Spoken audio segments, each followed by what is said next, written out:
سحر کا وقت تھا، معصوم کلیاں مسکراتی تھی، ہوائے خیر مقدم کے ترانے گنگناتی تھی۔ ابھی جبریل بھی اترے نہ تھے کعبے کے منبر سے کہ اتنے میں صدا آئی ہے عبداللہ کے گھر سے۔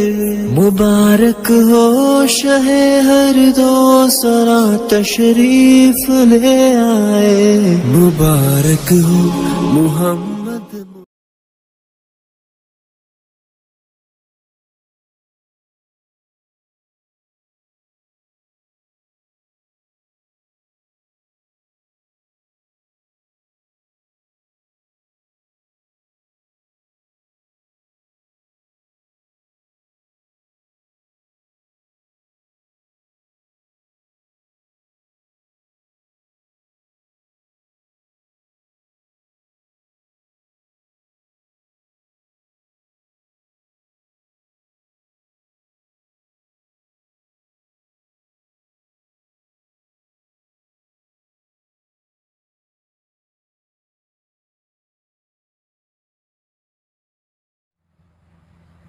السلام علیکم ورحمۃ اللہ وبرکاتہ۔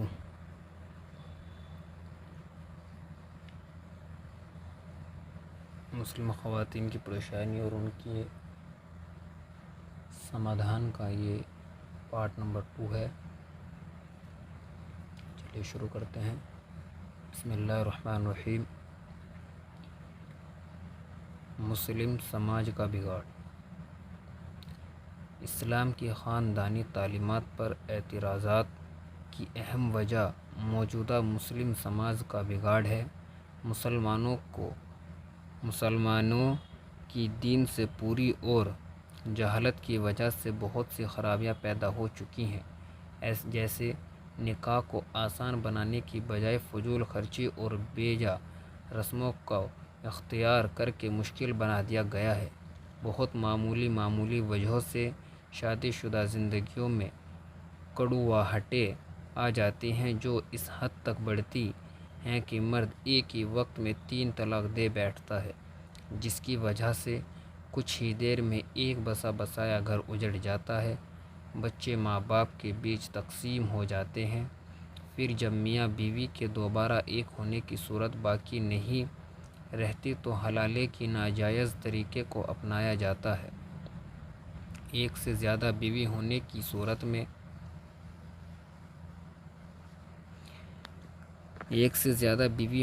صورت میں بیویوں کے بیچ انصاف سے کام نہیں لیا جاتا۔ مسلم سماج کا ایک بگاڑ یہ بھی ہے کہ اس میں عورتوں کو وراثت سے بالکل ہی محروم رکھا جاتا ہے اور اسے اپنے ماں باپ اور دوسرے قریبی رشتہ داروں کی میراث میں سے کچھ بھی حصہ نہیں دیا جاتا، جبکہ یہ اس کا حق ہے جس کو قرآن نے کھول کر بیان کیا ہے۔ اسلامی خاندان کو بھی پڑھتے ہیں۔ اسلام کا خاندانی نظام انسانیت کے لیے رحمت ہے۔ اس کی شروعات خاندان سے ہوتی ہے، جس میں ہر آدمی اپنی ذمہ داریوں کو بہت اچھی طرح انجام دیتا ہے، آپس میں ایک دوسرے کے حقوق کو ادا کیا جاتا ہو اور ترقی اور آگے بڑھنے کی سب کو برابر موقع حاصل ہوں۔ لوگوں کی تعداد اور رہن سہن کے طور طریقوں کے اعتبار سے خاندان چھوٹے بڑے ہر طرح کے ہوتے ہیں، جیسے چھوٹا خاندان یا سانجھا خاندان، سنیکت پریوار۔ چھوٹے خاندان میں آدمی اپنی بیوی بچوں کے ساتھ رہتا ہے، کبھی ماں باپ اور کچھ قریبی رشتہ دار بھی اس کا حصہ ہوتے ہیں، جبکہ سانجھا خاندان میں ماں باپ ان کے بیٹوں اور ان کی بیوی بچوں کے ساتھ مل کر رہتا ہے۔ اسلامی تعلیمات کے مطابق خاندان کا مکھیہ مرد ہے، عورت اپنے شوہر کے گھر اور اولاد کی نگراں ہوتی ہے اور وہ اس کے بارے میں جواب دہ اتردائی ہوگی، یعنی عورت گھر کی منتظمہ یا پربندک ہے۔ اس کی ذمہ داری ہے کہ اگر گھر میں اللہ اور اس کے رسول کی نافرمانی ہو رہی ہو تو اسے روکنے کی کوشش کرے۔ یہ اسی صورت میں ممکن ہے جب عورت ایک سچی مومنہ اور مسلمہ ہو۔ آج سماج میں جو غیر شرعی رسمیں رواج عام ہیں وہ دین سے انجان عورتوں کی وجہ سے